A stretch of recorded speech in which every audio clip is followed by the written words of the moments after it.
Imbauan pemerintah untuk melaksanakan mudik lebih awal membuat masyarakat mulai memadati beragam moda transportasi, termasuk mobil pribadi dan sepeda motor. Tak hanya faktor keselamatan yang harus dijaga para pemudik, faktor lainnya yang tak kalah penting yaitu kesehatan. Hal ini dilakukan agar perjalanan yang ditempuh bisa nyaman dan menghindari terjadinya kecelakaan. Kondisi fisik menjadi prioritas yang diperhatikan pemudik sebelum pulang kampung. Untuk itu diwajibkan konsumsi makanan sehat dengan vitamin. Dan jangan lupa untuk melakukan pemeriksaan kesehatan diri sendiri. Untuk mencegah rasa kantuk selama di perjalanan, sebaiknya atur ulang porsi istirahat. Ketika fisik sudah lelah, sebaiknya pemudik bisa beristirahat di rest area yang sudah disediakan. Tapi ingat, waktu istirahat di rest area hanya diperbolehkan selama 1 jam untuk menghindari kepadatan. Bekal makanan dan minuman pun menjadi wajib disediakan selama perjalanan untuk menghindari dehidrasi dan pengganjal perut selama perjalanan. Kotak P3K juga menjadi keharusan untuk dibawa pemudik, terutama yang mengendarai mobil pribadi. Penyediaan obat-obatan ringan dapat membantu meredakan penyakit mudik, salah satunya mabuk atau mual ketika melakukan perjalanan. Terakhir, tetap terapkan protokol kesehatan selama di perjalanan. Tim TV One mengabarkan.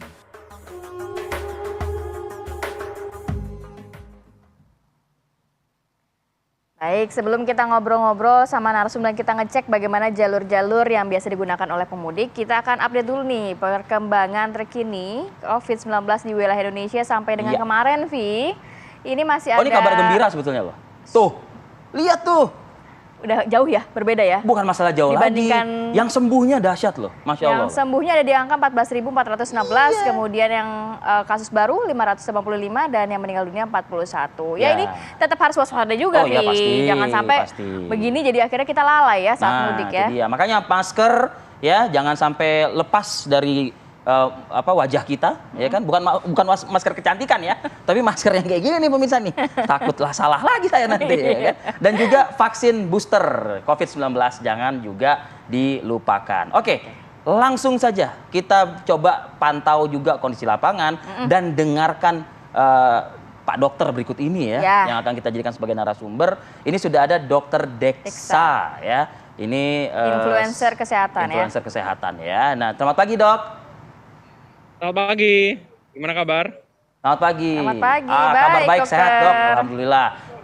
Oke, Dok, ini juga sebelum kita mendengar pesan dari dokter nih ya, buat para pemudik. Nah ini kita coba pantau dulu Dok. Nah, ada rekan saya nih, Agung Prasetyo, di rest area Cipali ya, kilometer 166 atau 86? 86. Ya, Agung, bagaimana informasi dari rest area yang bakal padat nanti nih sepertinya ya?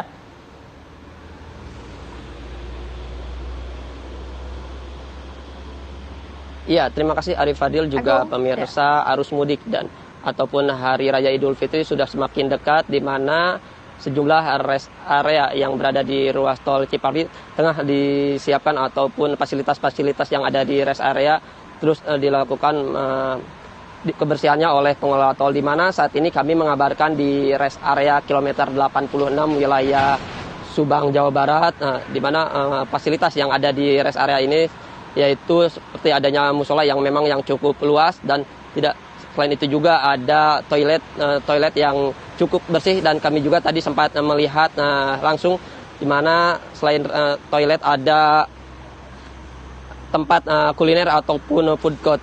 Dan jalur Cipali ini merupakan jalur yang didominasi yang dilewati oleh pemudik yang mengarah ke arah Jawa, dan setiap momen hari raya besar ataupun libur panjang rest area ini selalu dipadati pemudik ataupun yang akan melakukan pulang kampung.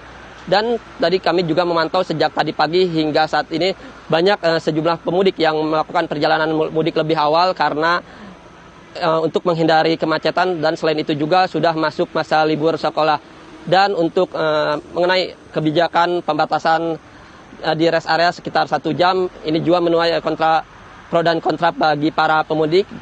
dan ada yang setuju ataupun tidak setuju. Di mana untuk yang setuju mereka karena untuk menghindari dari kemacetan ataupun penumpukan di rest area, dan untuk yang tidak setuju di mana ini mereka mengatakan tidak cukup untuk beristirahat sekitar 1 jam jika mereka melakukan perjalanan sekitar lebih dari 5 jam.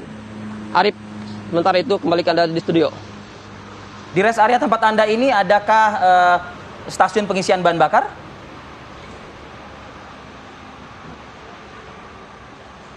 Ya, untuk di rest area kilometer 86 ataupun di rest area Cipali ini ada 2 tipe, yakni tipe A dan tipe B. Di mana untuk ke arah Palimanan ataupun ke arah Jawa ada 4 titik rest area setelah melintasi ruas tol Jakarta Cikampek. Untuk rest area tipe A ini dilengkapi dengan tempat pengisian bahan bakar minyak, sedangkan untuk rest area tipe B tidak dilengkapi dengan pengisian bahan bakar minyak. Namun untuk musim mudik ini ada tempat pengisian bahan bakar minyak portable di mana yang sudah disiapkan oleh Pertamina, dan untuk area parkirnya juga untuk rest area tipe B ini lebih sedikit, sekitar 350 kendaraan yang bisa masuk ke rest area. Sedangkan untuk tipe kendaraan tipe A di mana kuota tempat parkirnya lebih banyak, sekitar 750 kendaraan. Arif. Baik. Agung, melihat nantinya akan ada lonjakan pengguna jalan tol begitu ya, pemudik. Nantinya sudah adakah posko kesehatan yang disediakan di 2 rest area tersebut?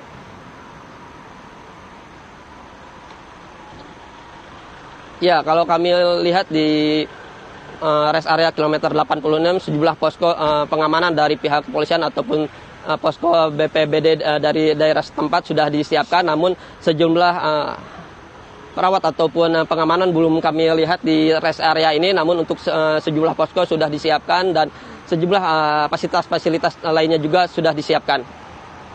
Baik. Agung Prasetyo, terima kasih laporan Anda dari rest area Cipali kilometer 86. Ya. Wah, oke. Kita langsung coba tanyakan ke Dokter Deksa lah. Dokter, 5 jam perjalanan info dari Agung Prasetyo, artinya rata-rata lah ya dok ya gitu ya. Istirahat cuma boleh 1 jam. Bahkan ada rest area juga yang nggak 1 jam, 30 menit. Nah ini dok, bagaimana menyikapi ini dan pesan apa yang bisa dokter sampaikan buat para pemudik? Kita harus cerdik ya. Karena apa? Karena untuk kita menghindari terjadinya microsleep atau ngantuk saat tidur itu, kita sebaiknya itu melakukan penjedaan tiap 2 hingga 3 jam. Jadi 2 hingga 3 jam cukup, setengah sampai 1 jam untuk melakukan pemulihan diri ya. Jadi setelah itu kita bisa melanjutkan kembali, jadi nggak ada masalah sih. Asal tidak langsung digeber 5 jam, kemudian istirahat, yang akan memakan lebih banyak waktu. Tapi kalau misalnya 2-3 jam melakukan istirahat di rest area, saya rasa nggak ada masalah. Dokter Deksa, kalau berbicara mengenai istirahat, waktu 1 jam yang diberikan itu termasuk singkat atau seperti apa, dok? Ya, jadi balik lagi kondisinya. Jadi sebetulnya untuk persiapan perjalanan itu adalah yang utama. Karena apa?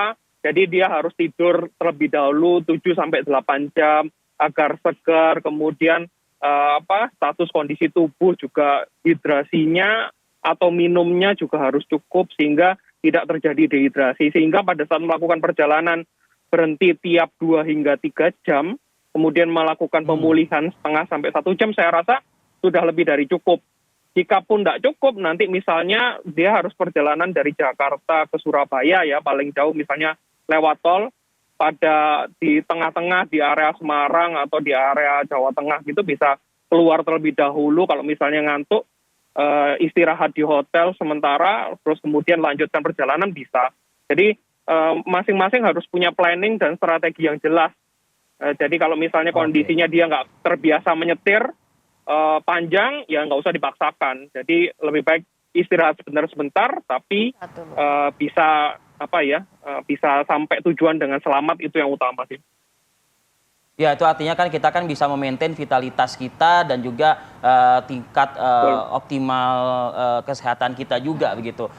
Kalau dokter tadi mengatakan Jakarta Surabaya, jangan-jangan punya pengalaman juga dokter nih lewat jalur tol ya dok ya. Nanti kita di segmen berikutnya kita berbagi dong dok pengalaman dokter bagaimana kisi-kisi dokter kuat berkendara Jakarta Surabaya atau Surabaya Jakarta. Bagaimana caranya? Nah itu dia. Saat lagi ya, kita akan kembali usai yang satu ini.